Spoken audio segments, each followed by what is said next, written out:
mangangalakal doon ng isang taon at kikita. Ito po yung boasting about tomorrow. Huwag po tayong magmayabang sa bukas kasi tomorrow is never promised. Hindi po natin hawak.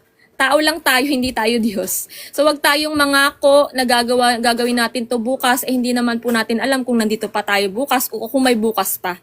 Diba? Gayon man, ay hindi ninyo nalalaman kung ano ang magaganap bukas, ano ba ang inyong buhay, kayo nga ay isang singaw na sa sandaling panahon ay lumilitaw at pagkatapos ay naglalaho. So, praise God, brother. Ayan po yan sa mga ibabang mga verses na topic ni brother, no, regarding po sa sa mga kayamanan, brother, no? Regarding sa kayamanan. Doon yan, no? Mga kapatid. So tayo, hindi po para Regarding din siya sa ate, sa kayamanan. Tapos doon sa last verse, yung sa do not be anxious. huwag alalahanin ng bukas. Ayun.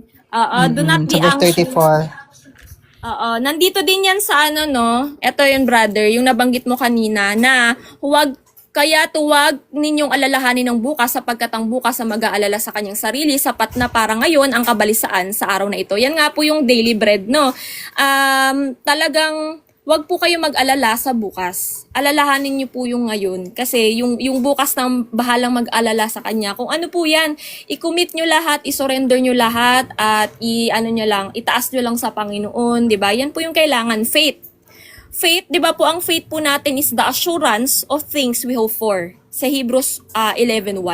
So ibig sabihin po, may assurance na nasa salita na ng Diyos, yun yung spiritual backing. So kung nasa salita niya yan, nasa kalooban ng kanyang salita yan, pwede mo nang panghawakan kasi for God cannot lie. So yan po yung panghahawakan nyo. So kailangan po yung converter ngayon is your faith. Parang currency. Kung wala kang faith, hindi mo maiko-convert yung unseen o hindi nakikita o yung spiritual dito sa sin which is physical or natural. Diba? So yan po yan. Para nga po magmanifest sa buhay mo, makita mo siya, kailangan may pananampalataya. Para po ma-convert po yung unseen to sin. Yan po yan, mga kapatid. And then, lastly lang, mga kapatid, yun nga po, no, about sa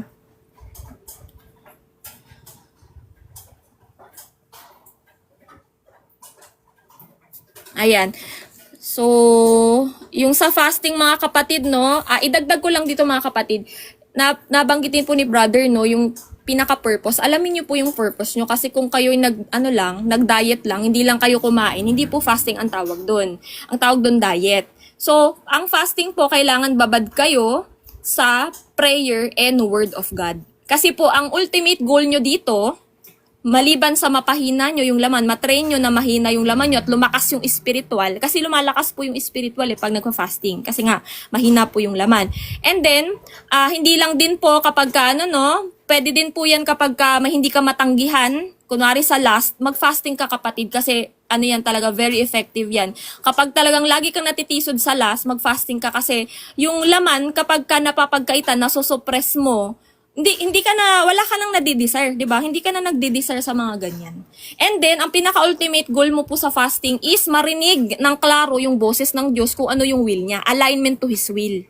Yan po yan. Kaya tayo nakababad sa Word of God kasi para makilala pa natin na makilala siya ng lubusan at marinig yung boses niya para pong tupa, to hear Him well.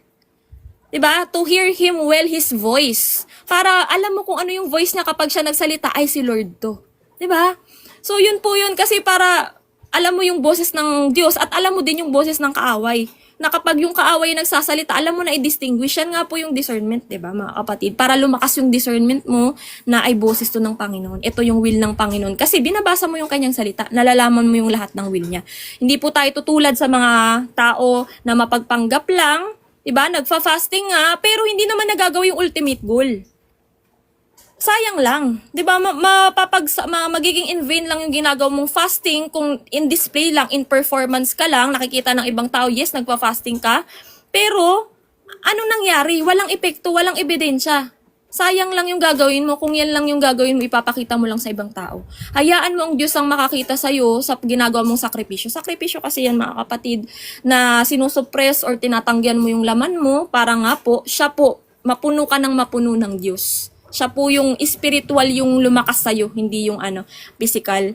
And then, eto dito sa lamp, mga kapatid, may idagdag lang po ako. Dito sa lamp, 'di ba? Lamp of the body is the eye. Eto, tandaan nyo mga kapatid, eto'y galing sa, ang context kasi nito, ito galing sa mga makamundong bagay, and then dito, tungkol sa makamundong bagay, ito po, ganun din. So, ang mangyari dito, yung lust of the eye. Ang lust of the eye po, kunwari, yan nga po, nakafocus ka sa kayamanan. Yung mata mo, lagi na lang nag-sparkle kapag may nakikita kang mga kayamanan. 'Di ba? Nandyan yung puso mo sa pagpapayaman. Yung mata mo kasi, doon nagsisimula sa mata. Kunwari, sa mall, yung mata mo, lagi mong pinopokus doon sa mga bilihin doon. Na, 'di ba? Mga damit, sapatos. Andun yung mata mo. So, kung saan mo binabad yung mata mo, remember, we have 3 gates. Eye, ears, and mouth. So, lahat yan, ipa-cover mo with the blood of the Lord and then iiwas ka sa lahat ng makakatisod sa'yo gamit yung mga gates na yan. 'Di ba? Eyes, mouth, and ears. Lahat yan, ipa-cover mo kay Lord. Kasi, kapag ka na-receive na yan ng mata mo, papasok na yan sa'yo. Kung ano ang pumasok dyan, 'di ba? At lumabas nga po sa bibig mo, yun ka. So, kung ang nakikita mo palagi, word of God, nakikita mo palagi tungkol sa Diyos, yun din yung lalabas sa'yo, yun ka. Yun yung magiging ikaw. So, yun po yun mga kapatid. Kapag po yan, mabuti yung iyong mata, na lagi po ang Diyos, tungkol sa Diyos, like sinabi ni brother, no, tungkol sa will ng Panginoon, dun ka nakapokus, maganda ang flow ng buhay mo, ng katawan mo, ng buong body. Tapos, kung masama naman, yan, nakababad ka palagi dun sa mga nakakatisod sa'yo, lust of the eyes, yan po yun. Ang mangyari sa iyo puro ka pamumuhay sa kasalanan, 'di ba? Hanggang sa hindi mo na mamalayan is nagbalik ka na sa dati mong pamumuhay, 'di ba? So yan po 'yun. Hindi yan ang kalooban ng Panginoon kasi ang dala sa iyo ng flesh ay kamatayan, ang dala sa iyo ng Holy Spirit, yan po dapat ang sinusunod natin ay eternal life. Yan po yan. And then yun lang mga kapatid, no, lahat naman po na ni brother. And then lastly pala, sorry, yung kingdom. Yan po yung dapat nating isik. Inaanyayahan ko po ang lahat ng mga bago na nakakapakinig, na wala pa sa kawan ng Panginoon, na isik na po ang kaharian ng Panginoon, na matatagpuan niyo po ang Diyos dito sa kanyang salita kasi siya po yan. And then ang kanyang temple, ang kanyang church, ang kanyang kingdom is us, our hearts.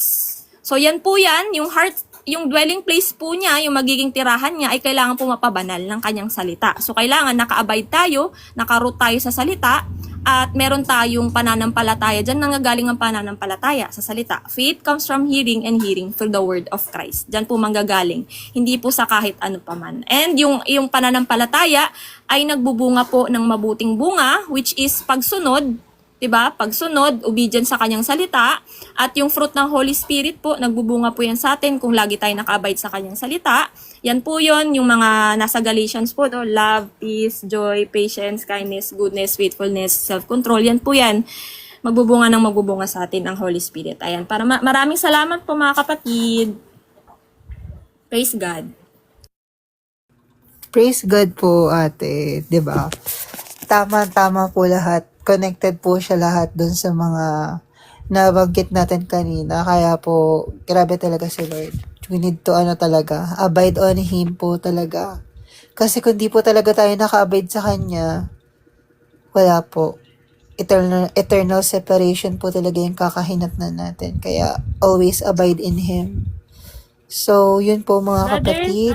Brother, sorry. Ate? One line di ko pala na nabanggit. Sige ate, go po. Si Nika yung nagsabi nito, tumatak yun sa akin simula nung sinabi niya yun. Dito regarding sa kingdom, nasabi niya, unahin ang spiritual. Unahin mong isik siya. Unahin ang spiritual para ang Panginoon nang bahala sa physical mo na mga pangangailangan sa buhay mo. Ilamang po mga kapatid.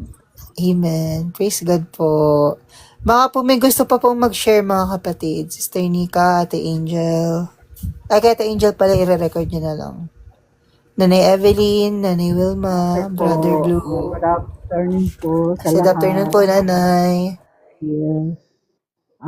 Ito lang po yung sa akin sa Mateo 6 verse 33. Ngunit higit sa lahat ay binigyang halaga ninyo ang kaharian ng Diyos at ang pamumuhay ng ayon sa kanyang kalooban, at ibibigay niya sa inyo ang lahat ng mga bagay na ito. Dito, nire-reveal ng Panginoon sa atin, kapag siya ang inuuna natin, ang kaharian ng Diyos, nagiging maayos ang lahat. Natuturgunan ang ating mga pangangailangan at ang hangarin kapag inuna natin magtiwala sa Kanya. Di ba gano'n naman ang ano, dapat lagi natin siyang inuuna.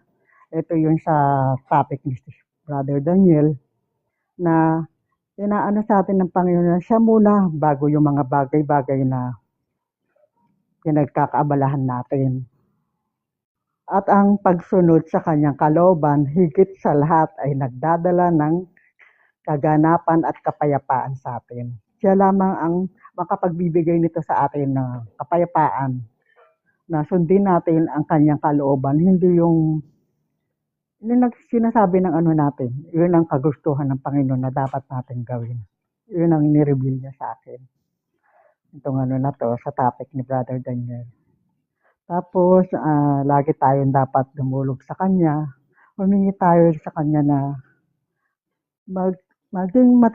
bigyan tayo parati ng pagtitiwala na wag sa sarili nating kakayahan. Sa Kanya tayo dapat laging nakadepende sa buhay natin. Yun lang. Thank you. Hello. Praise God po, Nanay. Salamat sa Panginoon. Praise God po. Salamat. Thank you, Lord. Di ba po? Unahin po talaga natin isik siya, which is yun nga po yung nabanggit kanina ni Adeline. Isik yung spiritual, and siya na po bahala on physical needs natin. Yun po. Hello po, Nanay Wilma. Blessed afternoon po. Blessed afternoon sa ating lahat. Dito din ako sa yung about sa seek first the kingdom of God. Kasi nagkakadugtog-dugtong kasi ang ng Panginoon.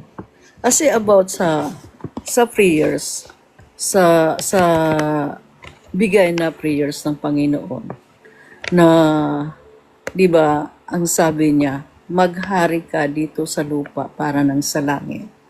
So, ibig sabihin, in connection sa 633, ang layunin ng Diyos ay ang seek first the kingdom of God.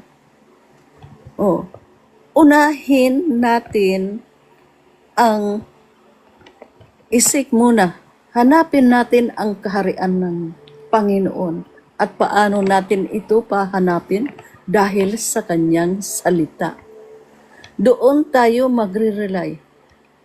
May layunin talaga ang Panginoon para unahin natin siya, mag-abide tayo, at magkaroon tayo ng prinsipyo ayon sa ating mga karakter na tayo'y magbago. Kasi tayo ay nasa spiritual realm na sa lahat-lahat ang tayo ay unahin natin na hanapin ang kaharian ng Diyos. So, ano pa ang sumunod na sa kanyang salita? Na yung word na add. Di po ba, pag nasik na natin ang kingdom ng Panginoon, wala na tayong ibang hilingin. Dahil nasa kaharian na. Nandito na naghahari sa atin, sa puso natin, ang Panginoon. Siya na ang gumagalaw sa buong buhay natin. Lahat alam na niya kung ano ang mga pangangailangan. So, nandyan na, i-add na niya lahat ang biyaya. Lahat ng pangangailangan natin. Added na eh. Kaya yung the word add ay napakahalaga para sa atin na malaman natin kung ano ang ibibigay pa niya, ano ang added para sa atin. Iyon ang mahalaga na ibinigay sa atin ng Panginoon. Lahat-lahat ibibigay niya sa atin. Walang hesitation. Ibibigay niya lahat.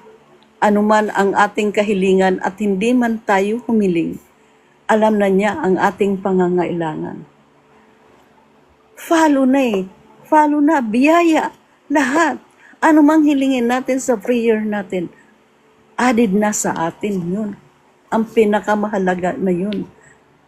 Nasik na natin ang kingdom. Nagahari na sa puso natin, sa puso't isipan natin. Kaya doon na natin, pag nasik na natin, guard na natin ang ating puso't isipan. Guard our hearts and mind. Kaya kung naghahari na ang salita ng Diyos, we are walking in a spiritual reign. We are kingdom mentality na. Para ano na tayo'y magkakaroon pa ng worries sa buhay natin? Wala na. Everything is added to us. Iyon ay isa sa pangako na rin ng Panginoon para sa atin. Para tayo ay magkaroon ng tunay na faith sa Panginoon, na tunay nating nakakamtan ang kanyang mga pangako. Lahigit sa lahat, ang kanyang salita. Nabubuhay tayo sa salita niya, nagkakaroon tayo ng pagbabago. It will add sa atin lahat, pagbabago kung sino tayo, kung ano tayo. Added na sa atin lahat na magbago tayo. Basta ang mahanap natin ang kaharian ng ating Panginoon. Di po ba mga kapatid? Napakasarap, napakabuti ng Diyos sa buhay natin na ipinapahayag sa bawat isa sa atin kung ano ang malalim na kahulugan ng kanyang mga salita. Praise God! Kahit sa kanyang prayers, ang dami-daming inire-reveal sa bawat isa sa atin kung paano tayo mananalangin. Paano natin matatanggap, paano tayo ang oras na tayo mananalangin, na nandyan, sinisiyasat tayo, nandyan na tayo'y kumbaga, tinitignan ng Panginoon ang mga oras na iyon, na mayroon siyang bigay, na kalugod-lugod, na tanggap niya, na nandun siya, nagmamasid, na ang anak kong to, nagpre-pray sa ganitong oras. Kasi may binibigay din ang Panginoon na mag-pray-pray tayo, pero walang kabuluhan sa oras na iyon. Mga kapatid, isa rin yun na dapat natin isik ang oras na tayo'y manalangin para sa Panginoon. Praise God. For me, 3 o'clock, every 3 o'clock, eksaktong 3:00, mag-pray ka. May gagawin ng Panginoon sa buhay natin, ang bawat isa sa atin. Yun lang mga kapatid. The light will shine us dahil sa kanyang kapangyarihan na tayo'y nag-abide sa Panginoon. Thank you sa magandang hapon na ito, mga kapatid. Praise God po, Nanay. Salamat, Lord. Thank you, Lord, for another day na narinig po namin and napagbulay-bulayan po namin muli ang inyong salita. Maraming salamat po. Baka po may gusto pa po mag-share, Sister Nika. Sa akin, brother, dadagdag.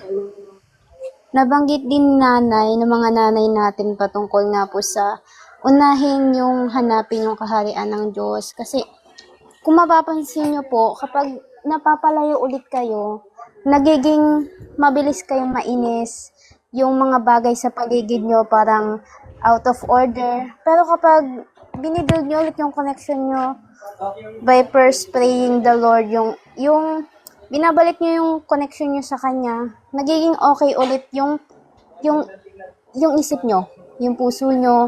Kumbaga, nagiging in order ulit siya. Tapos yun nga po, nagiging mabuti ulit yung kalagayan. Pasensya na po umulan. Naririnig pa po ba ako? Kahit umuulan. Ayan. Tapos dagdag ko din po sa nabanggit ni Ate Lynn, yung about sa prayer po, yung bigla na nag-sink in sa akin ate yung about sa for yours is the kingdom. Di ba nga po tayo yung tinutukoy nun? Nang ibig sabihin, dinideclare natin na Panginoon, bilong kami lamang sa iyo. Yun na, na po sa akin, praise God, sa na yun. Tapos, with regards po sa nabanggit ni Sister Rem, kanina, na wala po tayo may tatago sa Panginoon, may napakinggan po ako niya sa Kawikaan, chapter 20, verse 27, sinabi po dito, binigyan tayo ni Yahweh ng isipan at ng budhi Kaya't wala tayong maitatago kahit sandali. Then, meron pa po dito, nabanggit naman po ni Ate Lynn, at naitopic nga po yung about po sa pagpapatawad. So, sabi po dito sa Kawikaan chapter 19, verse 11, ang kahinahunan daw po ay nagpapakilala ng katalinuhan, at sabi po dito, ang pagpapatawad sa masamang ginawa sa kanya ay kanyang karangalan. Then, yung karagdagan ko po sa topic na ito is yung pinakauna po about sa pagbibigay. Nabanggit din po yan dito sa chapter 19 ng Kawikaan sa may 17. Sabi po dito, ano yun? Wait lang po ah. Wait lang, brother.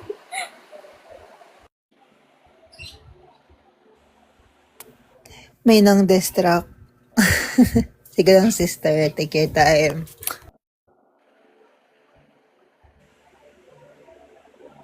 Brother, add ko na lang po. Pasensya na. May nag-interrupt. Sorry po.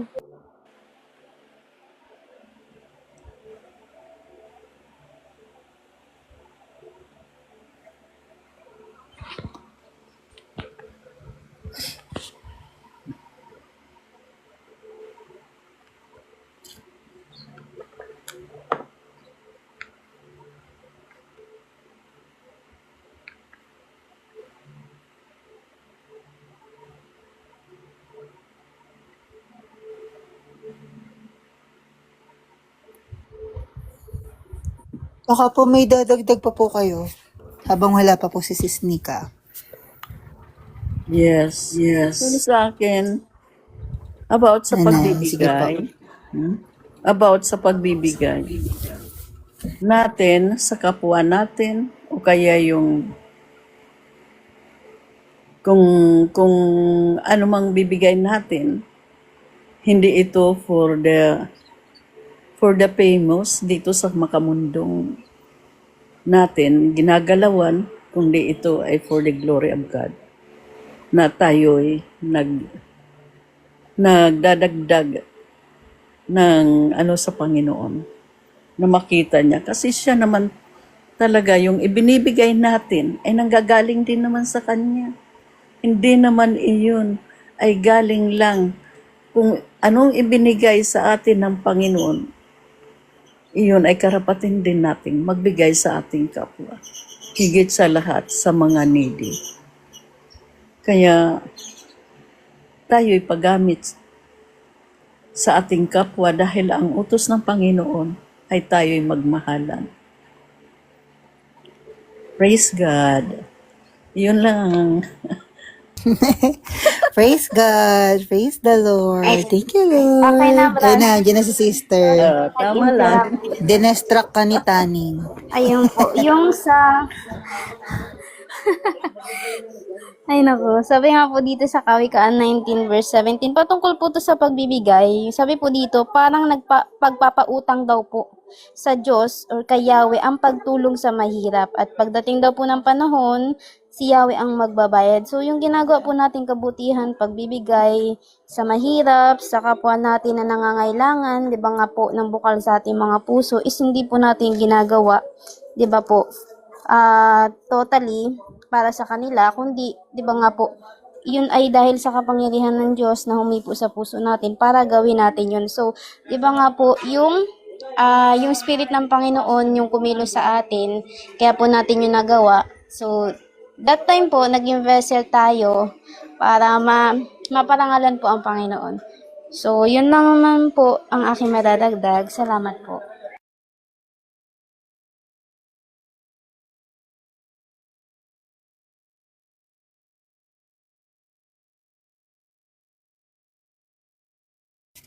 Praise God. Doon na po ata siguro mag-share. Brother Blue, baka po may share ka pa po karagdagan sa ating topic. Before po tayo mag-closing prayer. Ay, bago kasi ako, kapatid, kaya nakikinig Okay lang talaga lang ako po, sa inyo. brother. Sige po. Thank you, brothers. Free lang po kayo makinig dyan. Yun na po, wala na po siguro mag-share ate. Pwede na po siguro tayo mag-closing prayer. Ayun. So, thank you, Lord. Sabi, no? Napaka-siksik ng na to, hapon na ito. At tayo na naman ay napuspos. Punong-puno ng karunungan galing sa Diyos. At lahat po, no, hindi lang isa, si brother, kundi ang ating mga kapatid, lahat po ay napagkalooban ng Panginoon upang madagdag dito sa topic, no. Naging buo po yung topic. Maraming salamat, Lord.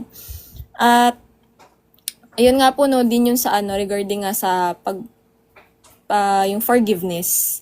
Yun ay din parang showing humility. Pagka tayo ay nanghihingi ng tawad, ay showing humility and accountability. Kasi hindi po, alam niyo yun, hindi po dapat tayo nagmamalaki or nag-hold ng kahit ano sa ating kapwa. Kasi nga po yun, sabi ng Panginoon, mahalin sila, mahalin ang ating kapwa. So, it shows humility and accountability din. Pagka tayo may nagkasala sa ating kapwa, humingi po tayo ng tawad, di ba? Reconcile to them and reconcile to God. Yung paghingi mo din ng tawad sa Panginoon, yun ay showing humility. Na kapag ikay nadadapa, di ba, ikay nang hihingi ng tawad at humingi ka ng paggabay kung saan kang aspeto na natisod, yun ang dun ka hihingi ng paggabay sa Panginoon ay kay tulungan sa aspetong yun na kung saan ka palaging nadadapa, di ba? Yung provision ng Panginoon. Yung niya na grace, yung kapangyarihan niya ay sufficient nga po sa ating mga kahinaan. Yun lamang mga kapatid, tayo po yung mukat pumikit at manalangin na po sa Panginoon bago po tayo maghiwa-hiwalay sa hapon na ito. Panginoong Diyos po namin makapangyarihan sa lahat. Kami po ay lubos na nagpapasalamat para sa hapon na ito na kami po ay nakapag-aral ng inyong salita. Ang dami po naming nalaman, Lord, at talagang nagsumiklab po yung aming apoy, yung aming pananampalataya sa inyo, yung excitement, yung hunger and thirst namin sa inyong salita, sa inyong mga rini-reveal po sa amin, sa inyong ipinapahayag sa amin. At gustong-gusto po namin na palagi po na naka-abide at naka-root sa inyong salita, laging nakikinig at lalo na po laging nagbabasa at sinusunod po sinasapamuhay ang inyong salita po sa bawat isa po sa amin. Lord God, nawa po ay sa hapon pong ito na nandyan po ang aking mga kapatid at mga bagong nakakapakinig. Lord God, kayo na po ang manahan sa kanilang puso, maghari po sa kanila. Kung saan po ay kayo po ay kanila din pong dadakilain. Lahat i-offer ko, commit po nila sa inyo, Panginoon. At dito sa inyong kaharian na hindi nyo po kami pinagkukulang. Kayo na po ang bahala sa lahat, Panginoon. At nire-receive po namin ang lahat ng ito sa inyong pangalan, aming Panginoong Hesukristo. We hallowed your name, Lord God. There's none like you. Nag-iisa ka lamang po. Ika'y banal, ika'y mapagbigay, ika'y mabuti. Diyos, ika'y justice na Diyos. Ikaw po ay merciful na Diyos. Kaya po sa lahat-lahat po ng mga nangangailangan ng iyong awa, naway kaawaan niyo po sila, Panginoon. Hipuin niyo po ang kanilang mga puso, palambutin ang kanilang mga puso, nang upang sila ay magising din po sa katotohanan at maliwanagan din po ng inyong ilaw, katulad din po namin na galing po sa kadiliman ng mundong ito na namumuhay sa kasalanan, pero transfer niyo po dito sa inyong kaharian, Panginoon. Lubos at labis kami nagpapasalamat sa lahat-lahat po ng biyaya, lahat ng pagpapala, lahat-lahat ng anointing, lahat ng healing. We receive it in Jesus' mighty name. Maraming salamat po, Panginoon. Hindi ko na po hahabaan ng panalangin na ito. We rebuke, bind, and cast out Satan and all demonic schemes, evil curses, bloodline curses, witchcraft deposits, lahat ng mga ginagawa ng kaaway sa aming buhay, lahat ng covenants, altars, to demons, we break it, we bind it, we rebuke it in the mighty name of the Lord Jesus Christ. I plead your blood, Lord God, i-cover niyo po kami. Ako at ang aking mga mahal sa buhay, brothers and sisters, mga mahal nila sa buhay, mga nakakapakinig, lahat po dito, Panginoon, lahat ng mga hawakan ng aming kamay, lahat po ng mga nakapaligid sa amin. I-protect, i-cover niyo po ng inyong holy blood, Lord God.